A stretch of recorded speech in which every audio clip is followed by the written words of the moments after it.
Day 11 of 365 Bible Stories. God blessed Noah and his sons. He said, "May you have many children and grandchildren. This land will belong to your families for generations to come.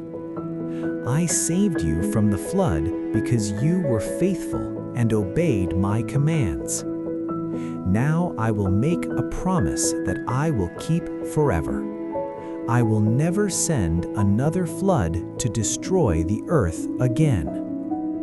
Just then, the sun broke through the clouds.